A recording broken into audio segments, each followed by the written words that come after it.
Hi Tim, this is Tony. I'm doing the critique on the landscape photos. Um, Always love to see any kind of signage shots to kind of put a place to wherever you might be going and whatever pictures you might be doing. So always like to see these little detail shots of things. So that's nice, in terms of hiking the trail. Now I noticed as I went through your shots here that I didn't see any exposure compensation shots. Now, I definitely want you to be able to do that. So make sure that you add those three exposure compensation kinds of things. If you have any questions about that, send me an email.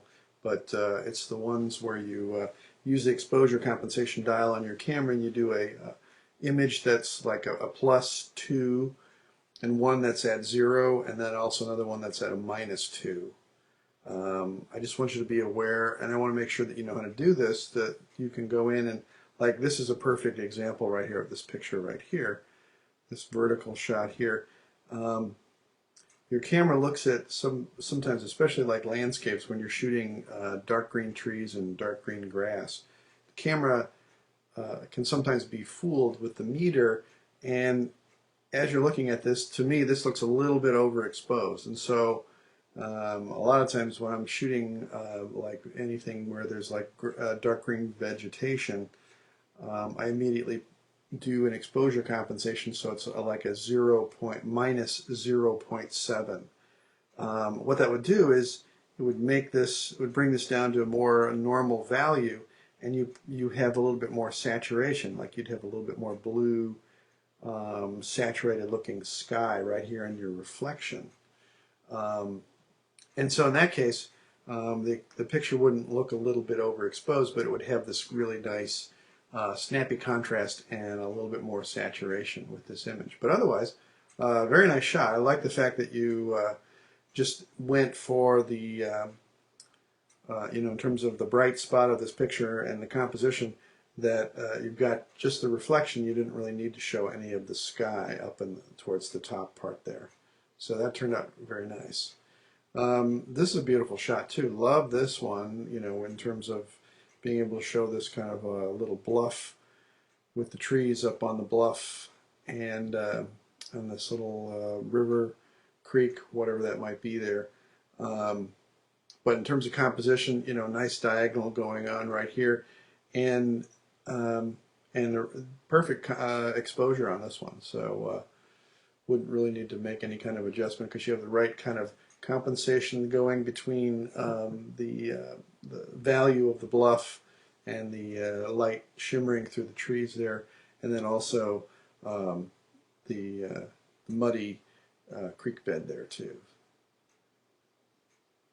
So this is also a very nice one, but as you can see right here, this would be like when I was talking about the exposure compensation thing, this would be a perfect candidate for kind of an HDR shot because you see the really, really bright sunlight hitting these plants here, and then not so much back in the shadows back there. Now, in a shot like this is a little bit on the overexposed spot. So you could have done the minus, maybe 0.7, -1, -1.3, something like that, to be able to knock down the values of this bright vegetation. Now, if you just really wanted to just keep your eye in on this in here, then I'd either come in here and maybe do a little cropping,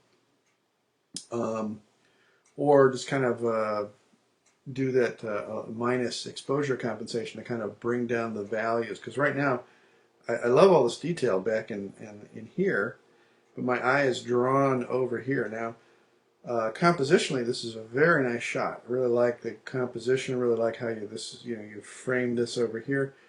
Everything kind of leading in and kind of keeping your eye right in the center here. But if you have a little bit, if you have some experience in Photoshop, you might want to be able to go in here and bring down the value of that.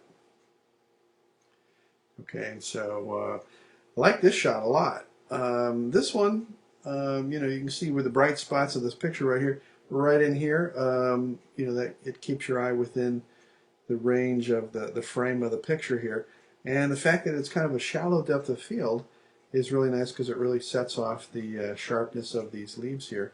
And in terms of an exposure on this one, the fact that this is much brighter up here versus right here doesn't really bother me because the size of the brightness pot here is basically compensated for by the much more in terms of the vegetation here. There's a lot more of this versus the brighter exposure up there. But how these leaves frame that little sort of jewel of a bright spot up there where the leaves are up there is really nice. And then how the tree branch leads up there too, and then goes out of depth of field into a softer sort of depth of field. So that's really nice too. So nice with these tree branches also framing everything too. So good shot.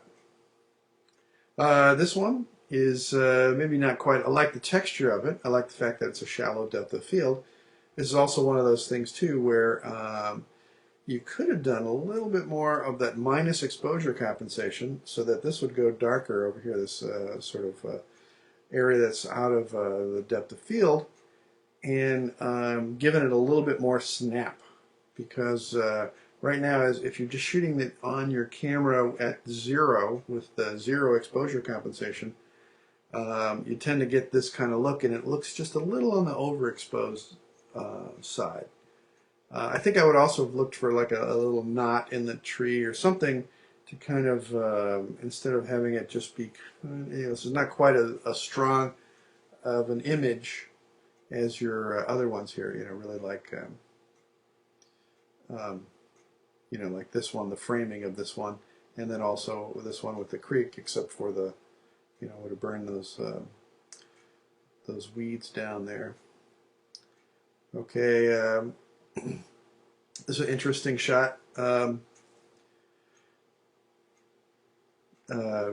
Definitely one of those things where you're wondering as to what it is. It looks like a burned down house.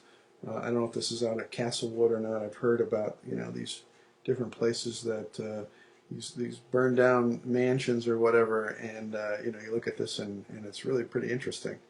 So just all by itself, the way that you've shot it right here, kind of an interesting look, differently. Something that you definitely want to explore. I also think that maybe there could be, just in terms of a shot here where just this very kind of rectangular kind of composition thing. There seems to be that you could have maybe cropped in on this or moved in and shot this a little bit differently here too, just for a little added interest. Really like this textures in these bricks here. And finally, with this shot right here, I like this. It has a nice quality, especially with the shallow depth of field, but also would like to have seen it maybe, it's another one of those things where you could have used maybe a little bit of the minus exposure compensation to get a little bit more snap, a little bit more contrast in there. But even as it is, it is just fine the way it is too, in terms of the value, since it's kind of a monochromatic dried weeds and things. So,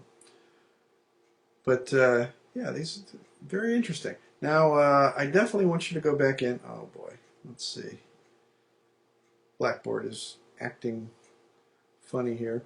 I definitely want you to go in and shoot 3 shots and add them to your assignment here, that so I can know that you can do the exposure compensation. So do the one shot where it's like the overexposed +2, and then same shot, same particular photo, but then instead of the +2 exposure compensation, then at 0 exposure compensation, and then also a third shot from the same view in the -2 exposure compensation. So definitely want to make sure that you can use that exposure compensation tool to, if in the future as you're shooting something and you think, I need to brighten or darken my image, as you're looking at the back of your camera, that exposure compensation can come in real handy.